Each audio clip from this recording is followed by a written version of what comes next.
మూడో రోజు బతుకమ్మ రవీంద్ర భారతిలో మనం ఉన్నాం. వాసవి బీటెక్ చదువుతున్నటువంటి అమ్మాయి గిటార్ ఎంత అద్భుతంగా వాయిస్తుంది అని అంటే అది విన్నవారికి చాలా ఎంతో ఆహ్లాదాన్ని ఆనందాన్ని ఇచ్చే విధంగా ఆమె వాయిస్తున్నంతసేపు మనసు ఎంతో ప్రశాంతంగా ఉంటుంది. వారు ప్లే చేస్తున్నప్పుడు ఏ విధమైనటువంటి ట్యూన్ ప్లే చేస్తున్నారు, ఎలా ప్లే చేస్తున్నారు అనేది అతి చిన్న వయసులోనే గిటార్ సంగీతం మీద మక్కువతోటి నేర్చుకున్నటువంటి వాసవి గారితో ఇప్పుడు తరలి తరలి రాధా శ్రీరామం అనే సినిమా నుంచి ఈ పాట ప్లే చేస్తున్నారు. ఒకసారి విందాం.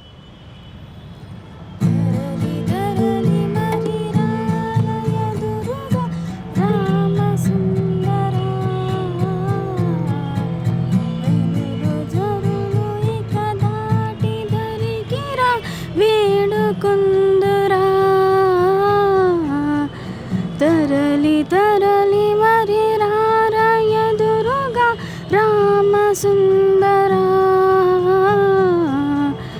ధరులు ధరులు ఇక దాటి దరికిరా వేణుకుందురా.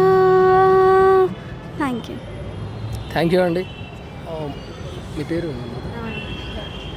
వాసవి గారి పిన్ని గారు కూడా ఈరోజు బతుకమ్మని ఎంతో అందంగా పేర్చి రవీంద్ర భారతికి వచ్చారు. వారి మాటల్లో అసలు బతుకమ్మ ఎందుకు మహిళలు జరుపుకోవాలో రవలి గారిని అడిగి తెలుసుకుందాం.